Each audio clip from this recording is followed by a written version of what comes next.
ada kalau ada pilihan tangga, mendingan pilih itu dibandingkan lift atau escalator tiap hari. Manfaatnya luar biasa. Ini bisa menurunkan resiko penyakit jantung dan juga gagal jantung atau gangguan jantung lain gitu. Jadi kalau bisa grounding lah. Dan daripada gini ya, kayaknya sejak pandemi ini twister tuh seperti ini. Aku tunjukin aja ya. Tuh gitu.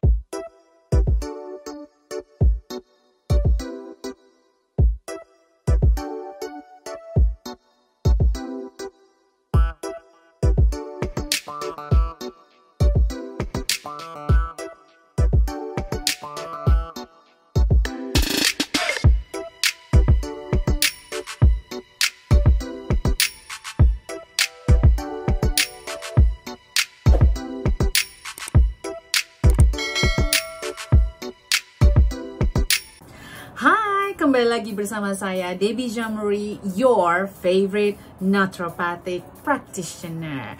Kembali dalam micro habit. Saya tahu saya ngutangnya lama sekali. Ini sudah bulan Juli, saya belum kelarin bulan Januari. Oh my god.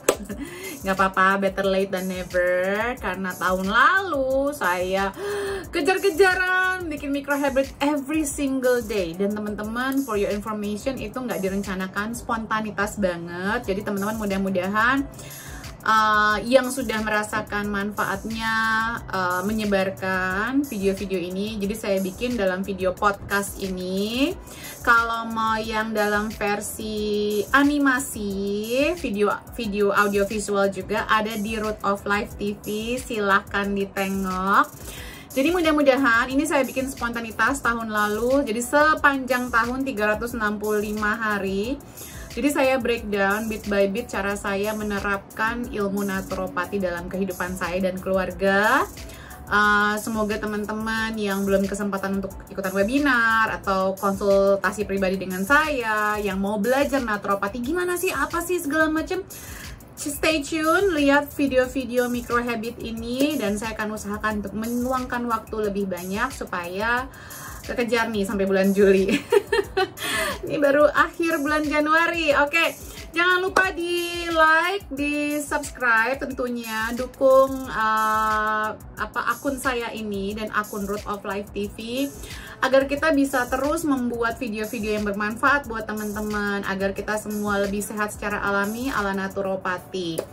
Di share kalau ini bermanfaat, dan nyalakan lonceng tombol merah, lonceng merah. Oke, yuk kita mulai. Sekarang ini hari ke-23. Teman-teman, satu hal yang saya mau anjurkan ke teman-teman, mulailah micro habit yang kecil. Kita semua tahu kalau olahraga itu penting. Jadi kalau bisa nih teman-teman, mulailah suatu hal yang simple ya. Mungkin pas kita lagi buang air kecil, kita kan kalau bangun tidur itu pasti buang air kecil dulu ya, sebaiknya nih buang air kecil. Nah itu pas lagi buang air kecil, entah di dalam kamar mandi, kalau kamar mandi cukup luas, coba teman-teman kalau nggak di luar kamar mandi, langsung aja push up atau planking. Kalau bisa mulai dari 30 detik aja deh, 30 detik push up, atau enggak dinding, push upnya ke dinding, atau enggak planking 30 detik. Kalau bisa 10 push up, terus 20 push up, tambahin setiap hari. Manfaatnya luar biasa. Ini bisa menurunkan resiko penyakit jantung dan juga gagal jantung atau gangguan jantung lainnya. Karena pada saat kita baru tidur itu kan peredaran darah kita tuh istilahnya berkurang ya. Begitu kita bangun, kita pengennya tuh langsung aktivasikan biar semangat, nggak ada masalah dengan kortisol juga, terus juga nggak ada masalah capek-capek. Usahakan ini, kalaupun segimana-gimananya, siapapun yang lagi mengalami adrenal fatigue, ini bisa membantu sekali, 30 detik aja. Dan lanjutkan, kalau kita ngeliat ke micro habit hari ke-24 ya, lanjutkan dengan stretching atau pemanasan. Jadi bisa dengan apa ya, kalau stretching itu kan angkat kaki gitu, terus pokoknya stretching tangan semuanya. Kenapa? Biar semua limfatik sistem kita, peredaran darah kita itu lancar darahnya ya, dan juga memastikan agar otot-otot kita tuh tetap lean. Jadi teman-teman, kita ini kebanyakan semakin berumur semakin banyak duduk, apalagi sejak pandemi ini. Saya tuh orangnya nggak bisa diem, tapi sejak pandemi ini, oh my god, saya itu duduk seminar, webinar itu bisa 6-7 jam duduk aja. Terus sebenarnya nggak bagus. Nah dengan kayak angkat badan, jadi tak kakinya itu dijinjit terus langsung turun, jinjit turun, itu juga sebenarnya bagus sekali ya untuk melancarkan limfatik sistem kita, peredaran darah kita juga.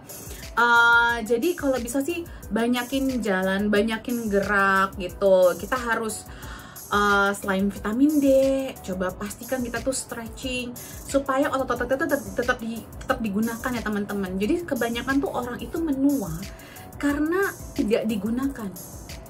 Jadi pastikan kita menggunakan tubuh kita, jangan kebanyakan duduk, please. Kalaupun duduk, usahakan stretching. Ini banyak nih orang yang manula sambil nonton TV, wah stretching. Ya, stretching. Nih yang kayak gini-gini nih, sesimpel-simpel ini, ntar lama-lama tambahin beban. Oke, day 25 atau hari ke-25. Satu hal yang saya pelajari juga dari naturopati adalah grounding. Betapa pentingnya grounding setiap hari. Grounding itu yang paling simpel adalah nyeker di tanah atau di pasir. Nyeker aja 30 menit kalau bisa. Teman-teman ini luar biasa loh. Banyak penelitian yang bisa menyehatkan tubuh. Manfaatnya basically bisa tangan juga ya. Kalau teman-teman yang suka bergardening ya, bertanam, cocok tanam, ini juga bagus. Memegang pohon itu juga bagus ya teman-teman. Kita tuh bisa mengurangi peradangan atau inflamasi dalam tubuh kita dengan grounding. Kenapa kita harus mengurangi inflamasi? Saya sehat-sehat aja kok teman-teman ya. Inflamasi itu adalah faktor resiko semua orang setiap hari. Karena mungkin kurang minum air putih, kurang tidur, terus juga stres. Sekarang stres itu, aduh, bingung deh cara ngukurnya ya. Kurang asupan nutrisi, konsumsi makanan yang menyebabkan inflamasi seperti makanan fast food, gorengan, gula, dan kemasan, racun dari udara, polusi. Waduh, Jakarta tuh katanya polusinya sekarang tinggi banget ya. Sampai kemarin saya dengerin podcastnya Daniel Mananta, Nana Mirdad, anaknya sempet sesak nafas terus dibawa ke Jakarta. Itu, wow, that's serious teman-teman ya. Jadi mikir saya bawa anak saya ke Jakarta. Obat-obatan, zat kimia, pembersih di rumah tuh kalau bisa bersih-bersih di rumah itu nggak usah pakai yang bahan-bahan kimia deh, buang-buangin aja karena itu sebenarnya bisa menambah inflamasi dalam tubuh kita. Terus racun dalam kosmetik juga itu juga bisa meningkatkan inflamasi atau peradangan. Jadi kalau bisa tentunya makanan-makanan yang anti-inflamasi perlu kita tingkatkan supaya kita terjauhkan dari penyakit kronis seperti penyakit autoimun, penyakit apalagi ya, depresi dan diabetes gitu. Jadi kalau bisa grounding lah. Dan daripada gini ya, kayaknya sejak pandemi ini banyak yang pada hobi banget nge-swap, tapi lupa kalau ada hal yang jauh lebih penting. Swab bukan meningkatkan imun sistem. Swab hanya melihat apa kita terpapar apa enggak. Tapi kalau kita grounding, kita budgetkan untuk grounding, kita budgetkan untuk ke alam, itu kita bisa meningkatkan imun sistem kita untuk kita lebih sehat lagi. Nah kalau misalnya daripada kita swab, mendingan budgetnya buat jalan-jalan yang ke tempat-tempat yang green, atau rubah area rumah kita walaupun cuma sepetak ya. Ada yang rumputnya mungkin jauh lebih bermanfaat. Bahkan di zaman modern ini ada yang namanya earthing sheet, earthing mat. Grounding tuh bisa di mana-mana ya sebenarnya. Jalan ke tempat-tempat yang penuh pepohonan juga bisa grounding. Bahkan sekarang ada earthing blanket juga ya. Bagus sekali buat orang-orang yang punya peradangan kronis. Oke, day 26 atau hari ke-26, kalau bisa ya every single day 20 menit olahraga. Kemarin saya nonton resep suksesnya Maudy Ayunda. Ini kan semua orang nih lagi ini sama kepincut sama Maudy Ayunda dan pernikahannya yang dengan upanya anak cantik, perempuan cantik, pinter, sangat eloquent ya dalam memilih pasangan juga. Tidak pernah ada gosip-gosip miring tentang beliau. Dia bilang begitu bangun 20 menit olahraga deh, itu resepnya orang sukses. Bangun jam 5 pagi habis itu olahraga. Nah ini nggak perlu nge-gym, nggak perlu personal trainer, cari aja either itu YouTube gitu ya, mungkin nanti aku bikin olahraga aku ya, atau bisa lompat-lompat di trampolin. Itu bagus sekali sebenarnya. The best exercise in the world adalah rebounding ya di trampolin. Terus juga teman-teman juga bisa twister ya, twister tuh seperti ini. Langsung tunjukin aja ya, tuh gitu ya. Atau dikombinasikan aja apapun itu, lari, jalan cepat. Pokoknya 20 menit pertama itu kalau bisa prioritaskan untuk olahraga. Kenapa? Kalau nggak di pagi hari suka lupa. Nanti kalau udah lupa, aduh nggak ada waktu. Sebenarnya bukan nggak ada waktu, kita tidak memprioritaskan. Benar nggak? Berikutnya D27. Kalau misalnya waktunya hanya ada di malam hari, tadi aku sesuai dengan Maudy Ayunda ya, saya kepengen teman-teman prioritaskan di pagi hari. Kalau nggak ada waktunya di pagi hari, kayak suami saya mungkin ya, kalaupun malam hari, waktunya kalau bisa antara jam 5 sampai jam 7. Jadi kalau bisa begitu selesai kerja, langsung tuh prioritaskan olahraga dulu. Mau olahraganya di kantor juga boleh aja. Malah demand sama yang punya perusahaan atau punya perusahaan sendiri, siapkan kayak area buat nge-gym atau di atas lab rooftopnya ya, atau cari gym di dekat kantor, atau literally lari dari kantor ke MRT station gitu ya, bisa jadi ya. Jadi menurut Howard Lewine, seorang MD ya, medical doctors dari Harvard Medical School, banyak sih beberapa praktisi yang menyarankan olahraga di malam hari untuk membantu tidur gitu, asal olahraganya tidak intensitasnya tuh jangan yang tinggi, karena kalau tinggi intensitasnya, dan kalau bisa jangan sampai lebih dari, maksudnya mendekati waktu tidur banget ya, terkadang itu malah mengganggu sleep hygiene kita. Kalau bisa olahraga itu antara jam 5 sampai jam 7, jadi jam 7 ke atasnya tuh udah relax sama keluarga gitu. Nah, mungkin hal-hal yang simple juga untuk meningkatkan aktivitas gerak kita adalah daripada naik lift, mendingan naik tangga.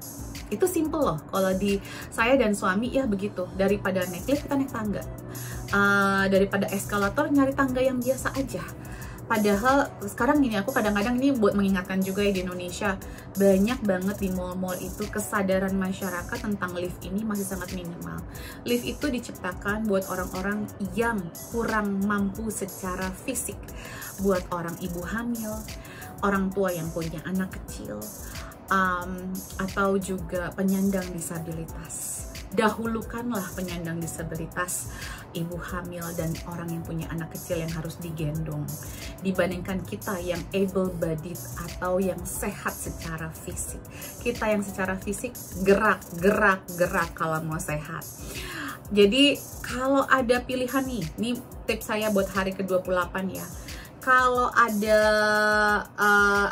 ada pilihan tangga, mendingan pilih itu dibandingkan lift atau escalator. Kira-kira anjuran ini teman-teman bakal ikutin nggak ya? Terus kalau kita ngelihat ada yang disabilitas, dulukanlah mereka. Karena saya punya beberapa teman yang memang secara fisik mereka menggunakan kursi roda.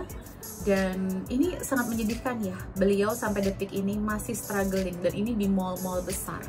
Dan terkadang security-nya pun tidak membela kaum difabel. Salah ya teman-teman ya, ini kalau Anda di luar negeri, Anda bisa langsung dikecam. Karena itu tidak benar. Karena bahkan di London pun ya, tempat duduk aja tuh ada memang bagian-bagian buat ibu hamil dan orang difabel. Dan saya kadang-kadang kalau bawa anak saya bisa loh menuntut, give me my seat, kasih kursi kamu buat saya. Karena saya atau anak saya atau siapapun ya, kalau misalnya ada orang tua, mereka mendapatkan prioritas. Daripada berantem-berantem, kita tahu diri aja deh ya, gitu. Jadi teman-teman, berikutlah kalau kita menunjukkan ke anak-anak kita dari sejak ini juga untuk cinta olahraga, tidak mudah capek. Karena saya ingat banget ya, kemarin ponakan saya tinggal di rumah saya selama 2 bulan ya. Itu berasa banget perbedaannya ya di dia sekarang. Karena saya kemana-mana bisa jalan kaki, terus naik tangga, apa segala macam. Dia awalnya yang kayak secara fisik agak lemah, sekarang malah jadi jalan tiap hari dan segala macam. It's all about mindset. Dalam 2 bulan aja saya bisa membuat perubahan di anak ini. Dan umurnya udah 9 tahun ya. Jadi saya yakin teman-teman pun bisa membuat perubahan di keluarga teman-teman masing-masing. Oke, semoga bermanfaat. Sampai day 28 nanti saya sambung di video berikutnya ya. Salam sehat selalu. I love you, I love you, I love you, I love you.